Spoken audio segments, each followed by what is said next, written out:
And now for the final installment of the speech, Delegation Empowers and Builds Teams, I give to you M is for myopia. My husband is very myopic.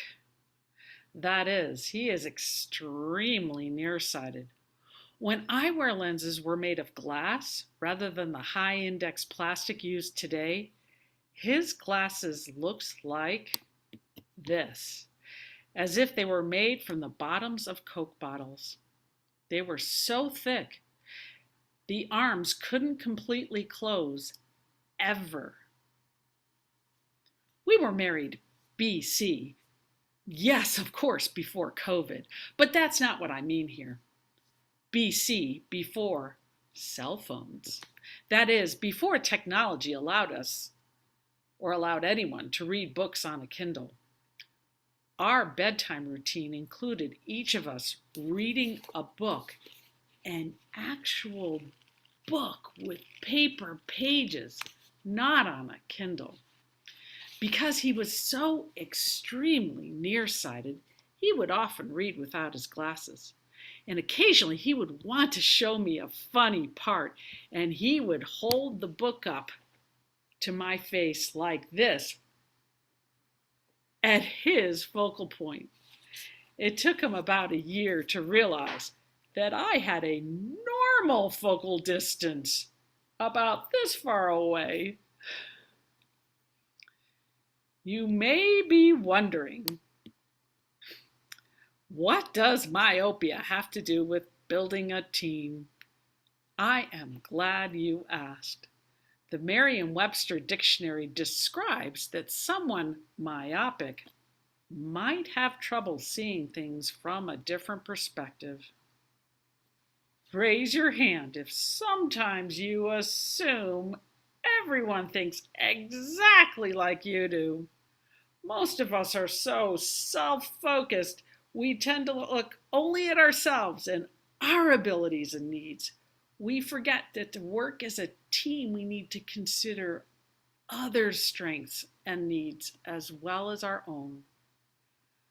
Therefore, you will learn how focusing on others' strengths and needs enables teamwork.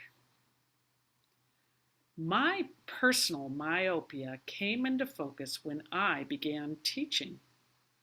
I am a logical, sequential thinker. When I was in school, I excelled in all subjects, but math and science came especially easily to me. When I began homeschooling, I taught the way my brain operated, and this worked well with our first child, who is also a logical thinker. When trying to teach our daughter to read, however, I quickly discovered that she is a global process intuitive learner. I could have continued to teach my way regardless. After all, that's not only the way my brain works, but it's really hard to teach in anything but a logical, sequential manner. Teaching intuitively or globally is difficult because those thinkers are unique in their intuition. Thankfully, my desire to reach my global daughter forced me out of my myopia, forced me to try to see the world from my daughter's perspective, and forced me to become a more rounded, well-rounded teacher. Schools encourage the all-about-me individual mindset. When children are in elementary school, teachers discover their strengths and weaknesses and try to bolster the weaknesses, make them strong where they are weak. Get A's or B's in every subject. Even parents do this without realizing it. They get tutors for their children to help them get higher grades in all subjects. Think about it. Doesn't our culture reinforce the independent, succeed on your own, me mindset? But where is the Don't worry about your weaknesses. You will use your strengths on a team to make society operate more smoothly mentality. While I agree each person needs to know how to learn and needs to have a base of abilities, in our enlightened education, we need to expand our thinking to encourage students and people to work as teams. I am honored to teach Mission to Mars, a STEAM class for fifth graders. This is a curriculum written by the Air Force Research Labs, your tax dollars doing some good in the world. The actual science of this class is easy for the students to grasp, so I use the class as a teamwork exercise. The work ranges from math to art to creatively designing a life support system and a habitat to composing words to a song. I have each student do the assignment at home and then present it to the class. After each presentation, I have the other students comment on what they like, and we create a list.